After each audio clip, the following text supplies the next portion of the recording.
You know the fucked up shit is? Hmm. And we could barely get the episode out before this nigga was issuing an apology. So we're gonna say sorry. About as sorry as he is. I'm sorry. We were late coming to you as journalists. Like A journalistic integrity. almost 20 years later. My thing is, why was you talking such big shit when you knew you bought the video of you whooping that woman's ass? Like you knew as soon as you said, hey, so what can I get this NDA signed from y'all? Because this is 2016, this video. And you telling me, you said 2024, I am deeply apologetic. And I'm sorry y'all witnessed that. Like, but before that, these allegations are false. I have never abused anybody in my life. you're looking real That's why I wore this shirt for you today, Mr. Diddy. The party's over. That's what this shirt stands for. The party's over. Put a fork in them. The party's over. It's closing time. Like, why? I'm just so baffled with so many things in this situation. But my big question still remains: can we still listen to the Benjamins or not? Biggie Smalls had nothing to do with this madness. I think that's why they killed him. Because he was speaking against Puffy. He said, yo, I don't know. I've always said it never sat right with how, I mean, we just lost Biggie too soon. And then here comes Diddy Bop. Hey. I feel like Pac knew a lot more. So it's just awkward, like within this same breath of like what, a year, we found out that there's a Pac suspect for murder. And then here comes Diddy's situation. I'm just, I speak for the conspiracy theorists who watch. That shit still bugs me. I said, that was us. That was us. We was there like that. That was us. This is why I never had a co-defendant. You know what? That can be your most valuable information for the day. Never have a co-defendant because too many niggas who know the story fucked up the situation. I steal my business. My baby daddy got his 18 years. His cousin's co-defendant. Now, how many of his homeboys went to go see the co-defendant versus him? I'm just saying. That's a real life, like real life. Y'all niggas disappoint me. I'm gonna let y'all know that. And then his co-defendant lives an hour more away than he does from the homeboys. So you telling me your homeboys travel 2 hours to go see your homeboy, your co-defendant, versus you? That's understand, like valuable. That's a valuable lesson. The last person I went to see in jail was my cousin. And I went there and I saw him a couple times because I was like, his mom was, you know, I saw the stress she was going through and trying to just be there every week. Right. So I'm like, I'll go out there a couple times, you know what I mean? And that's real big of me because I don't like going to jails. Mm-hmm. I don't like going to prisons. I don't like visiting nobody in there. I don't like signing my name. I don't like the fact that they got to search me, how they search y'all. Yeah. I work very hard to stay out of jail. Work very hard to stay out of jail. And to go in there to visit a nigga who didn't work as hard as me, it's disturbing. That's why I want to say, cuz I love you. He just asked about me today, too. I got a phone call saying he was asking about me. He's like, I heard you doing comedy, cuz. You got the shit cracking, cuz. We gotta come see you. See, now my little brother is still, he's still serving his time. But we love you, LeRon. LeRon, look, I've always said, like, his case is a unique case. If you talk about people who have never really, to not have a gun and you got murder time is a lot. And you got it at the age of like, what, 17, something like that, 16, 17. So it's a lot. But I say that to just bring awareness to the fact that there are people in prison serving time that they should not be serving time. So that's just me. Yeah. But look, I've been the biggest advocate for prisoners' rights, and I was putting all my homeboys up on a book Michelle Alexander wrote called The New Jim Crow, that just kind of breaks down how the system is kind of rigged. And you know what I mean? Because we can say the system is rigged all day. yeah. But if you're not arming yourself with The knowledge. knowledge to get past those traps, then you're playing yourself still. Unless you're Diddy. And you're gonna pay your way out of that. But I'm all about prison reform. I'm all about, like, if I see niggas getting a raw deal when it comes to different cases, I'll be like, yo, bruh, you gotta do something. You gotta talk to them folks, man. You gotta talk to them folks. You gotta. I'm sorry, that bite was so good. Was that good? Yeah. But no. Definitely get your people educated on like the system and everything, because I'd be damned. Like, if I see another black man start time that's unnecessary, I'll be damned. So that's probably why I'm very forgiving for some situations, unless you're Diddy. And I saw the video. Unless you're Diddy. Dude, so right, here's my shit. And somebody said some real fuck shit, and I let it go because, you know, I ain't feel like arguing at the time. But they was like that Cassie was there when he was doing that shit to Kim Porter. I've heard that. Allegedly. Let's protect ourselves. Now, I'm not going to say that is something that says, hey, that's forgiveness for that. Regardless of whatever was done, it's still some fuck shit. We know Diddy has been betraying and doing some shit for a while. It's a long, he's up there with R. Kelly. So a lot of times, so I'm like, because people have known when we're gonna talk about, we're gonna bring up Club Shay Shay. Long time ago, well before Cat Williams episode, there was the baby. The baby's episode airs. He talks about how he met Diddy. Diddy excuses everybody out the room except for 15 people. And those 15 people, Jay-Z and Beyonce. And then there was Diddy holding his arm around the baby. That's how he explained the whole setup of how he met Beyonce. I don't know if I want me Beyonce that bad. Look. Now look here, B. I love me some Beyonce. I do. People tell me I sound like her, and I love that. No. But I'm scared. Cause come with arrangements. But with terms of usage. I just, like I said, the whole scenario when he says he met he met Diddy and Lord. Prince.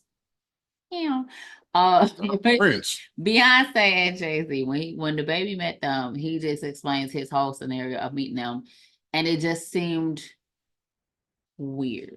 Like, when I say, like, his whole detail was, did he put his arm around me? It was like, he said, come in. Like, use one of these. Oh, fuck that.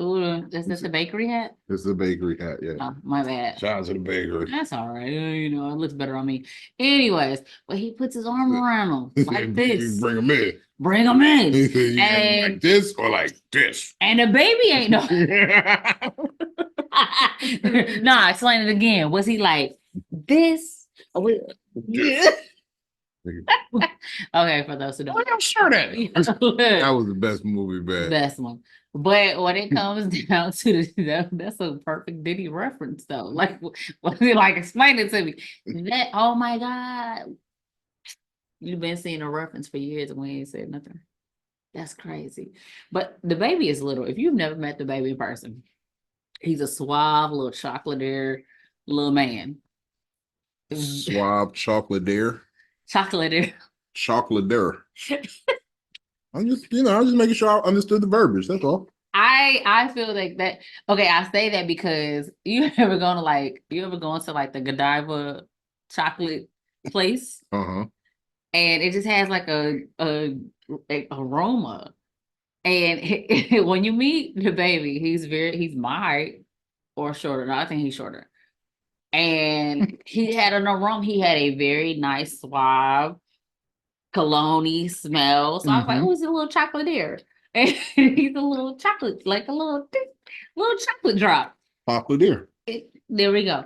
And so okay, so this is my experience meeting him. When I walked past, I guess I was cute that day. I really don't know what I was looking like that day. But I remember him walking past and he's like, and I was like, hey, so you're coming here to do an interview. I'm recording. I'm always behind the camera. Most of the time I'm behind the camera.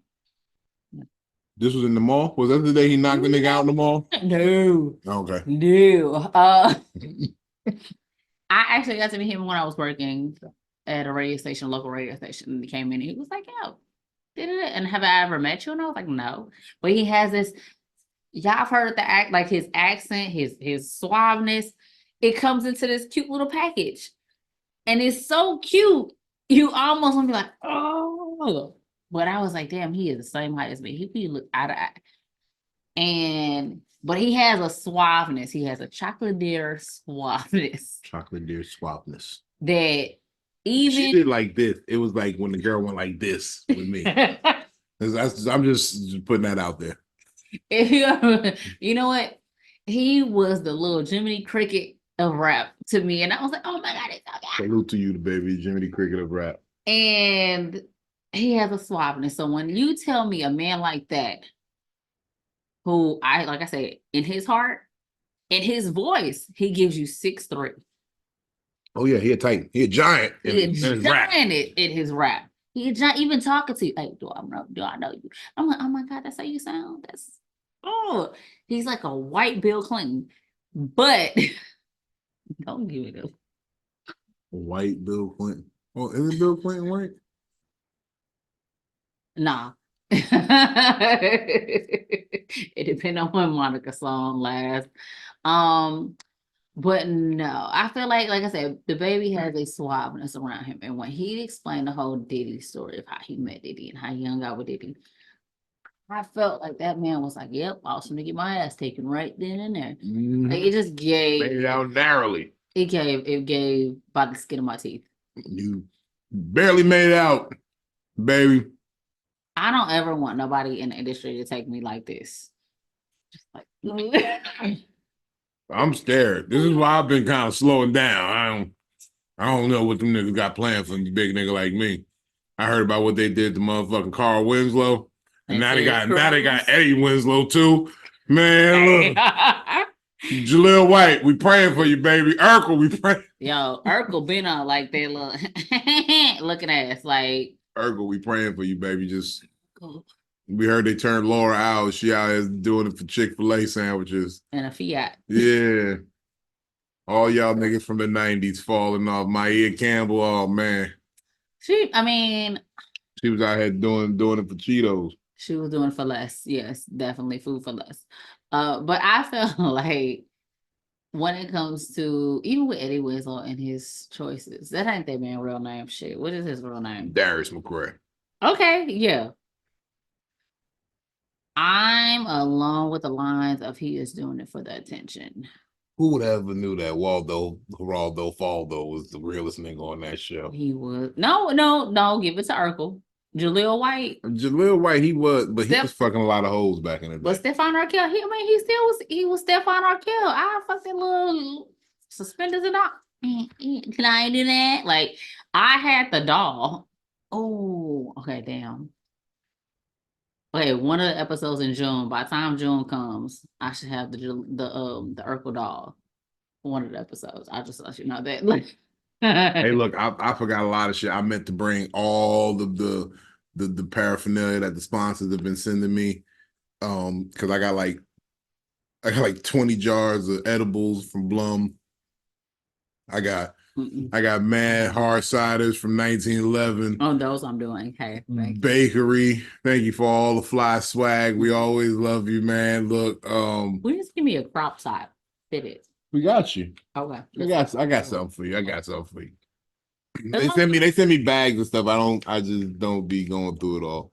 I got my house look like I be shopping a lot now, and I don't particularly like it. I don't like a lot of material possessions, so we might be starting to auction off some of this shit. So if you watching, you can tell us. We're gonna get some trivia questions or some shit, and you're gonna be like, all right, episode such and such. I'm here for it. We're gonna do some shit. We're gonna put some shit together. You can win some hot shit. I keep eating because it's just fun. It's fun. What do you think? It's food too seasoned. It's too good. It's too seasoned. Food be too good, be too seasoned. Shout out to Fat Nigga Fridays. Y'all need to check that out on IG, man. Definitely the truth. And Fat Nigga Friday is your go-to way to start a Friday. Because I'll be afraid to get on there, especially doing my work hours though. Look, because I know my boss will be like, nigga, I know you ain't doing shit on Friday. Look, first of all, Fat Nigga Friday, it galvanizes the people. I remember one time Ali Sadiq jumped in on a Fat Nigga Friday. Hey. Shout out to Ali Sadiq. Domino Effect 3 was classic. Domino Effect 4.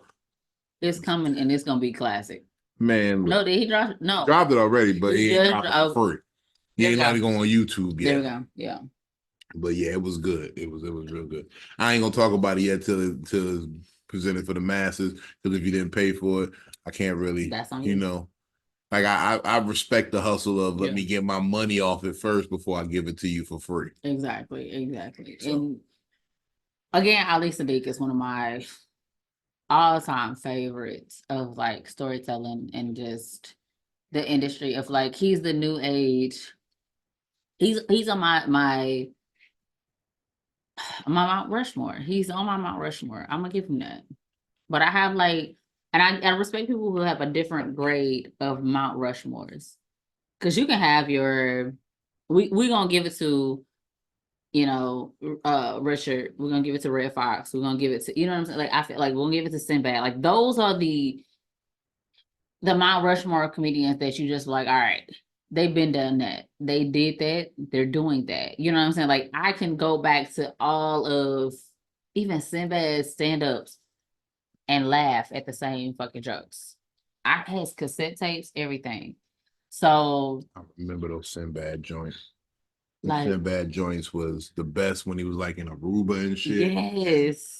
Oh man, I would never miss not one. And the raising the nose.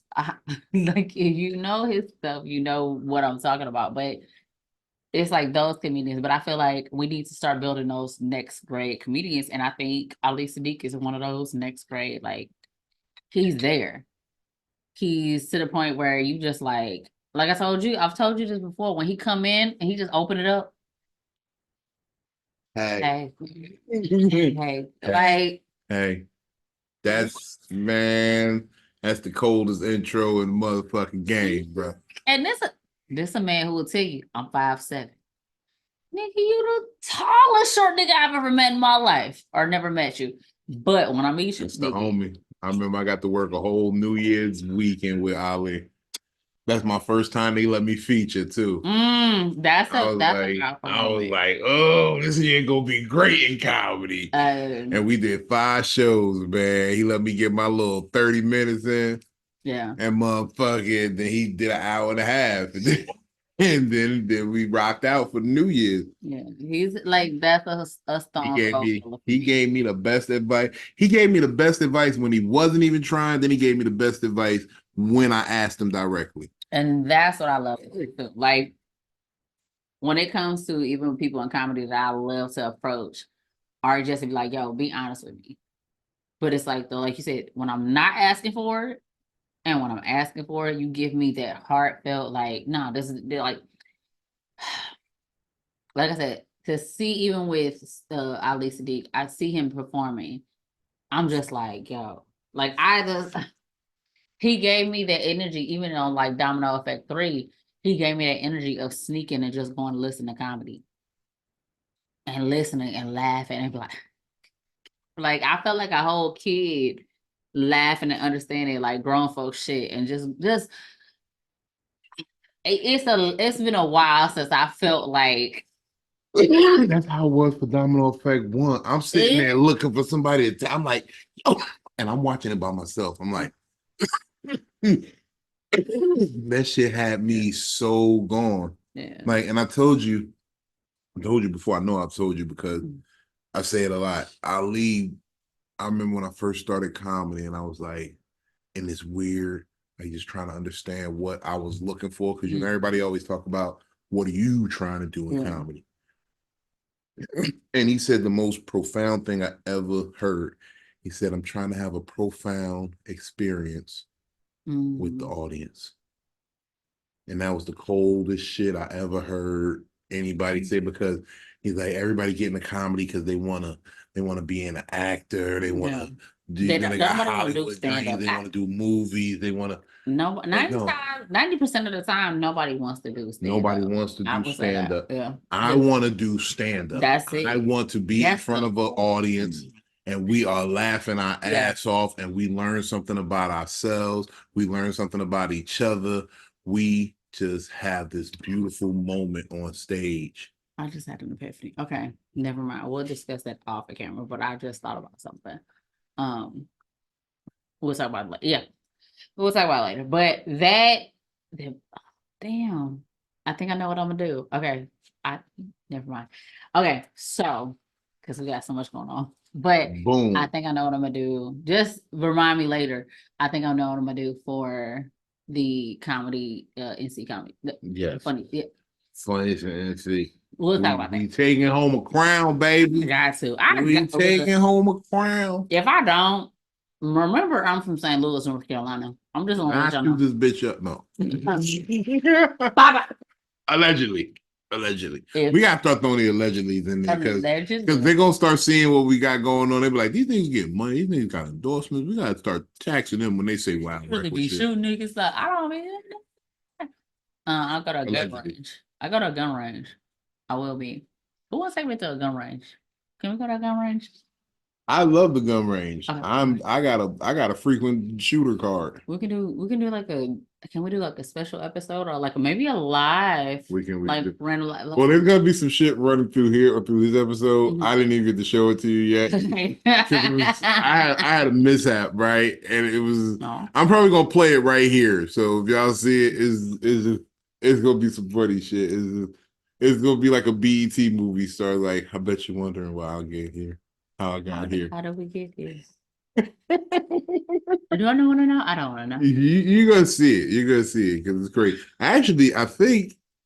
No, I'm gonna show it to you after this show. I don't know where this is gonna go. But... Remember I was telling you about that accident I had in front of my house? You know what? Allegedly.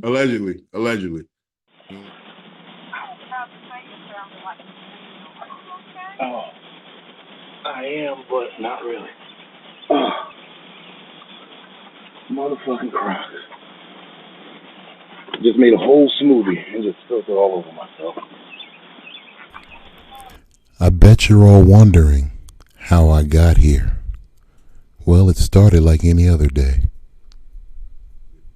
Remember when TMZ running up on us trying to get new shit, you know, because they wild, boy. The way they ran up on Soldier Boy with that white boy talking about something he been fucking Soldier Boy. Oh man, that was crazy.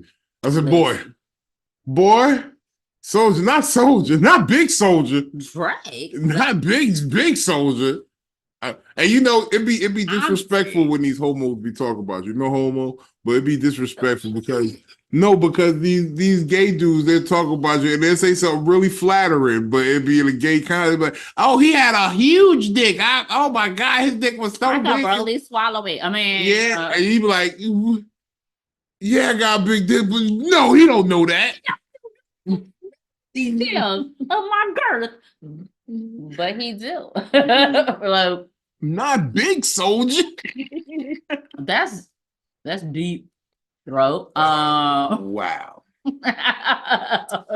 All I'm saying, Soldier, hold your head, man. Well, somebody do something. Balls. Look, all I'm saying is I can't wait till some Hollywood shit come out about me. Maybe I get some more traction in these streets. I don't think I'm like, okay, so I was having a conversation with another comedian this evening about that. And we've come to the conclusion. I don't think we want complete fame. I don't know about you, but I don't think I want complete fame. Mm-hmm. Okay. Yeah, I say this because recently I'd let Izzy do the little challenge with the curse words. Mm-hmm. And I felt like, damn, if I was famous, all I could get was comments of like people trying to get like child protection services and all these things talking about, oh, you let your daughter say fuck. And it's like, I thought about that afterwards. Like I talked about it. I was like, damn, if I was famous, I'd be screwed. Because Izzy told me, because I told her to clean up her mess. She said, I'm not gonna do it. And I'm like, damn, like I want you to do it. Like, please come on.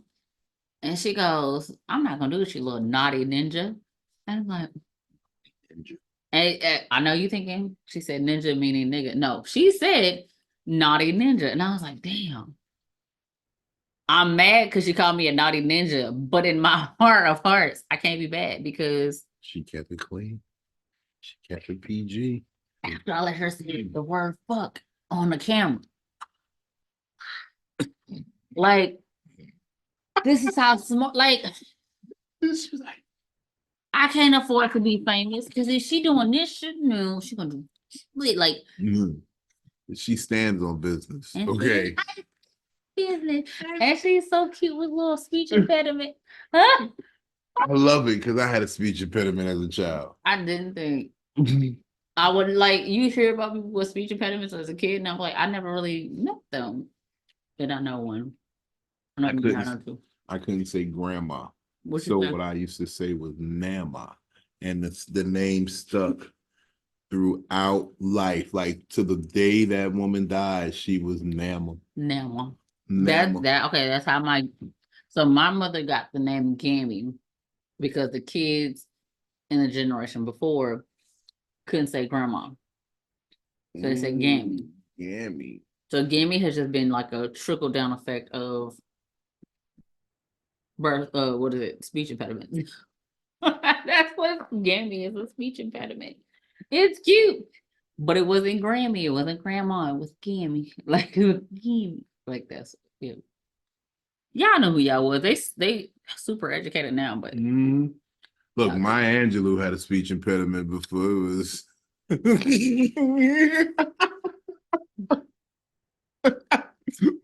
I heard Maya Angelou allegedly Maya Angelou had a speech impediment. Still I rise. You're not gonna get me on that one. Still I rise. I ask you. What is her voice? Okay. Because I realize I'm working on my impersonation, but I ask you, like it's so hard to do her voice, and I'm not doing that respectfully. Maya Angelou got a sense of humor. She used to be a whore. She's seen some funny shit. Lord Jesus. Look, whores are some of the most down-to-earth people you've ever met in your life. I remember I knew this one whore. Is that what Diddy said? I don't know what he said. Because allegedly he did it. Look, I met this one whore. Her name was Tammy. Right? Tammy. My brother's wife. Don't say that. Allegedly. No, so what right. She look like? I'm gonna show Tammy you a was picture after this. dark skinned. She had painted on eyebrows. It was like a little thin, the little painted on joint. Tammy. The thing about Tammy was she had a fat ass. She had big titties.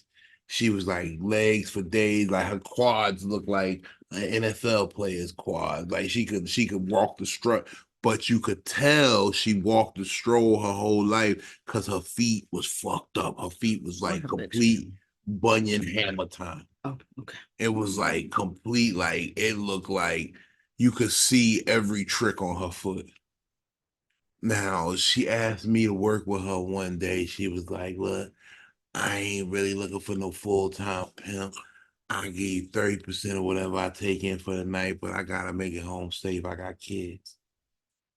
And that's when I understood the short-term pimping game. Like sometimes it's just a short-term contract. You know how NBA players do 10-day contracts? Oh yeah. Yeah. I didn't know that was a thing until I saw it actually be a thing. Yeah, But yeah, yeah. So hoes be having like 5-day contracts with pimps. Okay, is this her? No, Okay. no, that's not. All right. Okay. Okay. Woo. You She say, boss. can keep the family last name. Jesus Christ. You say, boss. That wasn't her. That was not her. Oh, I promise that was not her. That's your old lady. Niggas be mad when you used to know they hoe. look. Niggas get so mad when you used to know they hoe. Drake. Like it's a big game out here. It's a game out here. Yeah, I feel you. I'd be so scared of that sometimes. You can't look. But I always say this. If I meet a girl, Mhm. we kicking it. Mhm. Whatever happened before the moment we said we together, that's before me. Mhm. Like even if we just messing around and we just kicking it back and forth, until we say, hey yo, you and me, I'm with you. Anything will be forgiven after that. You that. Okay. You know what I'm saying? Because Yeah. that was before we made a commitment to each other. Yeah. Niggas just getting After all that? caught up on that alone, man. The moment I met her, everything should have stopped before. Why? Look, Did everything stop for you? Kim ain't stopped. Kanye still looking. Wondering. Kanye is, that boy. Oh man, Kanye. He take that little child out on the leash again. The He put on the girlfriend- lead? Well, he might as well. The girlfriend he got might as well. She be whatever. Okay. Just tell us she's your handler. I don't believe anything that's going on with Kanye. He's not the old Kanye. You know the problem? The problem is he's been in secret competition with Ray J his whole relationship with Kim. He is with her. What kind of? But that's what niggas do, because that's how I be thinking sometimes. Like I be scared to mess with a woman who got kids because I feel like I gotta put more kids in her because my kids gotta be able to jump her kids. Don't be giving somebody like 12 kids because you trying to compete. Yeah, but that's what he did. He said, "Oh, he got my girl on camera smashing her crazy. I'm gonna put a bunch of kids in her." And then he always trying to one up. Like I'm gonna buy the house right next door to my house. So you know what I mean? I think just maybe Kanye just crazy. But He is just crazy. He is just crazy, but you don't get college dropout without crazy. yeah, that was the shit. Like even me participating in college and still graduating, I'm like, I want to be a college dropout so bad. Because what he say, I got all these degrees and nothing to show. Like I felt that. I can count the change in your purse really fast. I felt every ounce of that during the crossing of my graduation. As I crossed across that little brown ass stage, I felt every word little Jimmy was saying. Like Alpha step, omega step, man. Look, step into your denouncing of your letters 30 days after your crossing. But I'm gonna leave it there. I'm gonna tell okay, have you seen that? Where a girl crossed for Delta and she crossed at Howard University, the mecca of HBCUs, and she decided to denounce her letters. Not even 30 days after her crossing. that's crazy. Now I'm not Greek, so I have no bias, but I felt You paid this money to get in this organization. A lot of money, too. And A lot of money other spent. girls who were legacy, who wanted those letters, and you write an open letter to the organization and say, hey, I believe in God, da, da, da, da, da, da, da, da, da, and the things that I went through were not godly like or not Christian like. Again, I'm not Greek. I'm not biased. Every person I know that's a part of a Greek organization is probably overly in love with God. Like, like I'm like, I can't go to church with you no more. Like I'm sick, I'm tired. Yeah, my sister's the SG row. I know how shit goes. Like church is their thing. Church is a part of when they have their own their anniversaries, everything. Like it's a part of, hey, we're gonna have this week, but on Sunday we're going to church. And this girl writes a letter that is so just openly letter. I know, baby, the ink ain't even dry on your application yet. Again, I'm not Greek, but I'm just like, so yeah, that happened, and the girl denounced her letters. I felt like personally, it was a attention seeking, wanting to get some type of recognition. Because don't get me wrong, she's a cute little girl. What was But she? huh, Delta, you said. yeah, she had pledged to be a Delta. And again, there are other people who have denounced their letters, but again, I feel like since the organization has been prided into over 100 years of service, you get your letters, you do your process in silence. You denounce your letters in silence. Nobody needs to know that. I don't need to know that. Like, you ain't Cassie, this ain't Diddy. You know what I'm saying? Like, if you're going to do it in the sense of, hey, this is what happened, and be on your merry way. I feel like you're ruining a chance and an experience for girls who have been there before, who wanted to do that, who wanted to be a part of that organization, because again, you have legacy. Again, I don't have people who are legacy. I don't have none of that. But you have people who are legacy. You have people who wanted to do it, and you take that experience away from them. This is nothing along the lines of being abused. You paid for it. You did it. You chose to. You went through the whole process of doing your probate.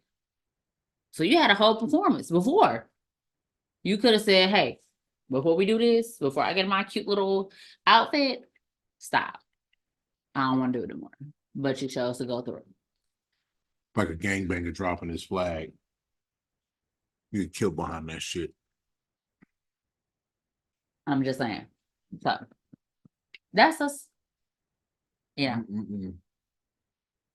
But that was the point that I saw that like in recent news that really made me kind of upset, because especially with Black organizations, we already get, as far as like Black people, period, as an organization, or just into doing organizations, is always a finger to point. Because you can get the Lambda Lambda Moos and the Kappa Alpha News and all them, when they do their grand white experiences, it's like, oh my God, that's my guy. But when it's us, it's like a steady, we can't get nothing that says, hey, look at those Black people lifting each other up. That's just me. So I mean, there's a lot of shit going down with these colleges lately. Like, they blocking people from getting the actual credits and shit. Like, salutatorians and valedictorians ain't allowed to speak at their own graduation and that's because crazy. you scared of what they're gonna say, what they could possibly, not because they've threatened to say anything, but what they could What they possibly say. Now, It's crazy, man. I will say, so okay, my principal, class of 06, is retiring. But I remember at a time where I was graduating, and my valedictorian at the time was pregnant, and they were telling her she wasn't allowed to speak. She wasn't allowed to speak. I said no. I said, nah, she has to speak because shit, 90% of the class is graduating. We're pregnant. No, she has to speak to us. Like, nigga, she's speaking to our class. God damn. Where you gonna get no? But their whole thing was, well, we don't want to promote, teen pregnancy. Nigga, that's all of us. We all Either here. we were pregnant or we got somebody pregnant. But I was the only nigga in high school who didn't get nobody pregnant. I felt that's why they voted me most likely to succeed. It was like, this nigga, he's smart. He's smart. It's like he's doing that. That's what's my boy? Aha. Aha. He's going somewhere. You can't get her pregnant in her mouth. Aha. Aha.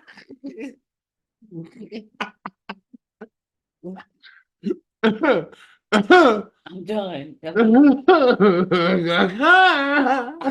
You can't.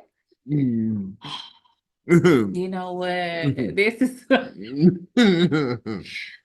I get most it. likely to succeed. Most Shout likely. out. I get it now. Most likely to succeed. That boy's smart. That boy got a That plan. boy got a plan. Look, chocolate. Been this way my whole life, baby. You know what I'm saying? You smoking pregnancy tests and not making them take a pregnancy test. That's it. I got it. You know what? Shout out to good people over at Blow. I am not. Wait. Victoria, tell them what you got going on, man. I actually, okay, we're going to say June Okay, June. is busy for me. Don't see me after this because I'm probably going to be so anti people. It's going to be not real. But I love people. I do love y'all. But I have a moment where I have like, it's periodically where I'm just like, I'm in a bubble. So June 6th, I'm in Raleigh for the Optimus. I'll be posting about this. It's Optimus showcase, and that's happening in Raleigh. And then there's one June 8th in, I can never say it right. I'm never gonna say it right until I probably. It's Carabas. I ate there once. That's what it sounds like. If there's a showcase on June 8th, I'll have more details about that on my social media. But June 9th, there's Laughter and Brunch in Fayetteville. Yeah. Happy with you, right? Yeah, got me closing out the show on that one. I'm the headliner. And June 11th, NC Funnies, say good night. Okay. Then June 13th, I just got this and I'm excited about it. It's going to be a comedy cookout. So I have all the details about that, like coming, if it's not here, it'll be Ribs and jokes. I hope so. Oh my God. Oh my God. What Cat Williams? I almost died. Ribs and jokes. I'm gonna be sitting there with a bone in my ass out. Look at this. But what can I say? I almost died. Died. I love that. But that's coming. That's me. And then of course every Wednesday, Haymaker in Raleigh, 555 Fayetteville Street. Yeah. So yeah. We're gonna get all that up there as soon as we get all the graphics. You see all that shit. It'll be.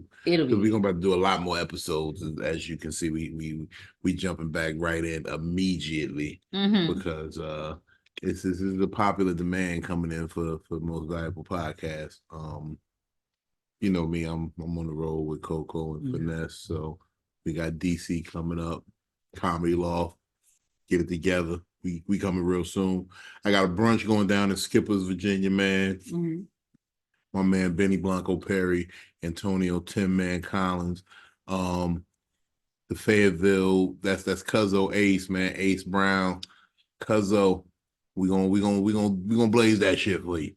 You just have me some French toast and some eggs Benedicts and mimosas. Like we still recovering from the last brunch. Y'all brunch was out the way. If y'all didn't see, look, y'all got to go fuck with this Peabody's comedy brunch. Dana came through the last brunch. That was. I'm gonna tell you one thing though. Anybody who was at Peabody, I apologize. I was drunk. We all was drunk, but it was fun. I lost my underwear. I gotta go get me a new pair of Victoria's Secret underwear. One of them women's got me for my Victoria's Secret Tell underwear. them have us to bring my drawers back. But they're Motherfucker. not my drawers. They're his drawers he purchased that say Victoria said it. So All I'm saying is it's an MVP summer. Look, the summer is real thick. We out here. Look, man, Arlington, Texas, we coming soon. We what else we got? What else we got? It's a lot. It's a lot, man. Look, this station. I'll be back home for a little bit. St. Louis, shout out to the Lou.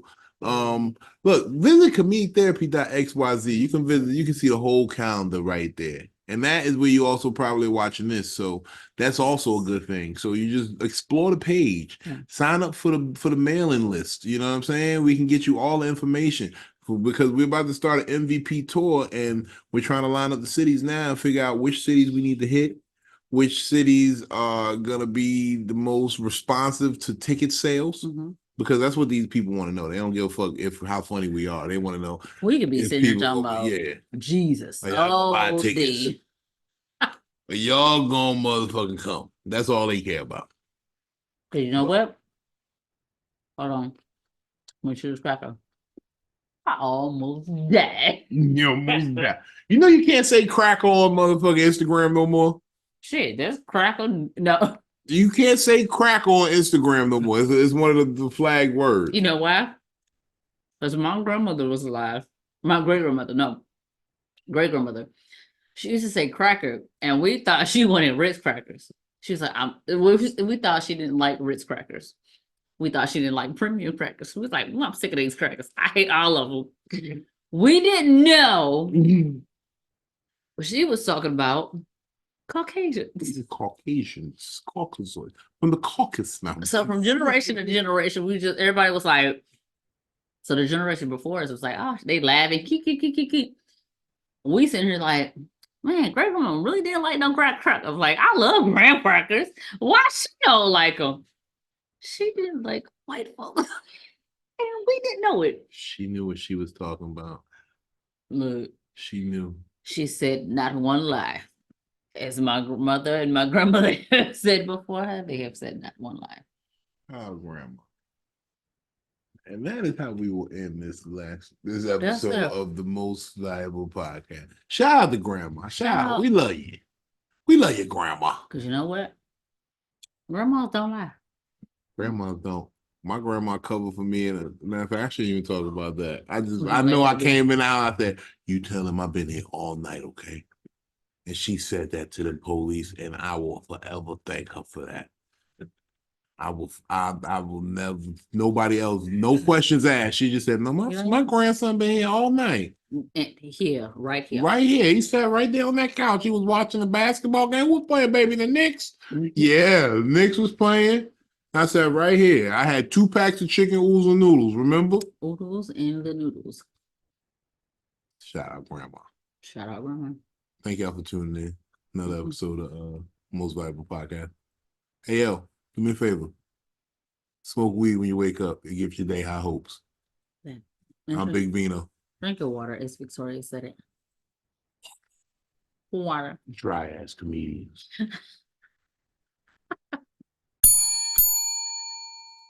I stand on business.